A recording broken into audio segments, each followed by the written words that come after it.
Cut Up. Des bonheurs et des malheurs, le programme documentaire qui tranche. Mon père, qui voulait être pilote, a passé des tests d'orientation professionnelle sous forme de jeu. On lui disait prenez des briques et assemblez-les. Et il est devenu maçon, ce qui n'est pas déshonorant mais moins exaltant.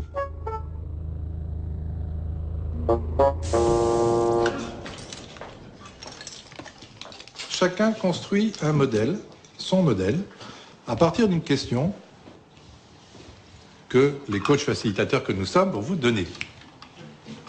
Quel management en temps de crise? Donc ce qu'on vous propose, en 5 minutes, c'est de monter la tour la plus haute. Voilà, c'est pour se dégeler les doigts un peu. Ne prenez pas de temps à réfléchir auparavant, à l'avance, à ce que vous allez construire. Ça ne sert à rien. Prenez des briques, assemblez-les. Laissez faire vos mains. Vous réfléchirez après. Ça tient. D'accord, ça sert de contre. Voilà, mon objectif, c'est que ça tienne. Ça, c'est une méthode importante pour que chacun puisse s'exprimer librement et s'exprimer même au-delà de ce qu'il pourrait faire normalement lorsqu'il est dans une réunion avec des personnes dans un univers de travail. Prenez les briques qui vous inspirent. C'est ça. Ne réfléchissez pas trop. Construisez comme vous en avez envie, comme vous le sentez. Prenez les briques, assemblez-les. Je travaille dans un open space, alors j'essaie de faire un environnement un peu ouvert, comme ça, large. Oui. Sous les yeux de mon management, du haut de son piédestal. Il est loin, il est haut, mais il sait ce qui se passe. Et comme mon métier, c'est de l'optimisation de processus ou choses comme ça, de faire rouler ou de faire marcher les processus, j'essaie de faire une voiture qui avançait avec ses roues, avec ses pièces de processus. D'accord, et qui... Pardon, je suis désolée. À l'instant T, c'est stable, et à T+1, ça peut ne plus l'être. Mais en même temps, alors, qu'est-ce qu'on en fait? On recommence. Ah, on recommence, c'est pas un problème. On optimise, on recommence. Peut-être que ce n'est pas la bonne solution, il faut se mettre en question. Très bien. Catherine, c'est bon? Alors moi, je travaille en open space aussi.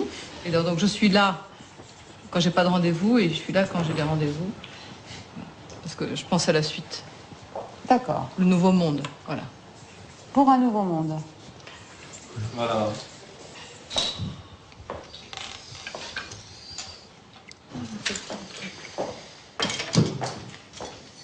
C'est un bureau avec un chef, c'est moi, un employé, celui qui a la casquette.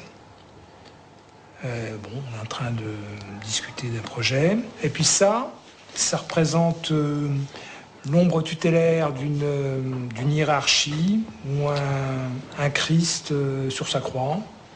Je sais pas. Mais il y a une porte et une voiture.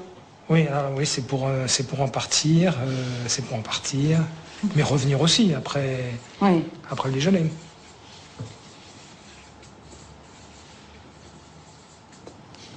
Donc la mobilité quand même. Oui. Là, en fait, il y a tous les petits consultants devant, là. Oui. Donc, ils doivent aller à cette réunion. Et l'éléphant, en fait, c'est le super gros manager. C'est comme on dit les éléphants, c'est le gros manager. C'est bien beau de les pousser pour les mettre en avant, mais il faut aussi leur donner les moyens d'éviter les crocodiles. Et donc, pour ça, il a pris sur ses épaules des vélos, un avion, et lui reste en retrait. Ah, Dan. Ah, Dan. J'animais une soirée, et dans cette soirée, tout se passait bien. Et il y avait un personnage qui est là, un manager cochon, quoi.